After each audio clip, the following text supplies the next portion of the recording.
So ayun mga kamotorista, so tag-ulan ngayon, so kailangan lagi tayo may dalang kapote.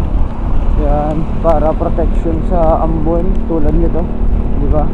So napakaulan dito sa Laguna. So galing tayo ng trabaho, binabaybay natin likod ng SM Santa Rosa. So galing tayong Binyan, this shortcut, ACS Way palabas ng Santa Rosa. So diadaan natin to. So from City Hall ng Binyan, so lalabas tayo ng SM Santa Rosa. So ayan, 5 minutes from City Hall hanggang SM Santa Rosa. Pero kung sa main road, so makakabutin tayo ng 10 to 15 minutes. So medyo madulas nga lang ang daan ngayon kasi maulan-ulan. Pero maluwag naman, di ba?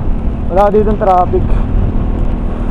Nakakatakot lang yung daan, malumot. So may speed limit dito, ayan, 40 kph lamang. Pero nakakita nyo naman yung mga takbuhan dito, sumasagad ng 60 to 70, yung ibang ata nag-80. Kasi ako 50 na, ayan, 49, ayan, 50. So yung mga nag-overtake sa akin nagtutulin, more than 50 yan. Kasi ng ulan, sakit sa mata. Ayan, SM Santa Rosa na tayo mga kamotorista. So ayan, sa left side natin yung SM Santa Rosa. So turn right tayo palabas ng stoplight Santa Rosa. Ayan, ang ulan, basa na yung camera natin.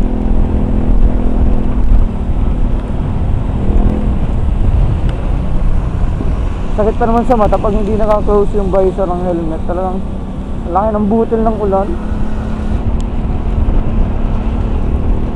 So ride safe mga kamotorista, dahil tag-ulan na ngayon.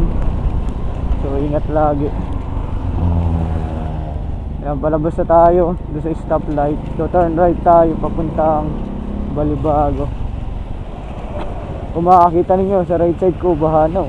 Oh, ayan, ibig sabihin kayo na pa dito umuulan, Santa Rosa. Ayan, lalim nyo sa right side.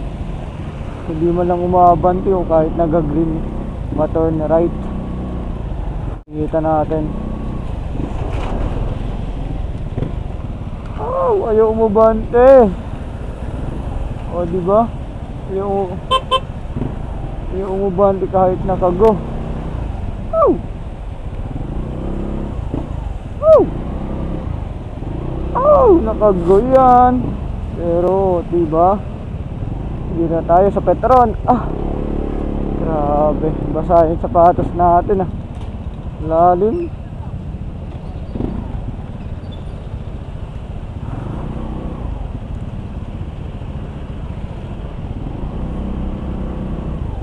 Grabe, baha na dito.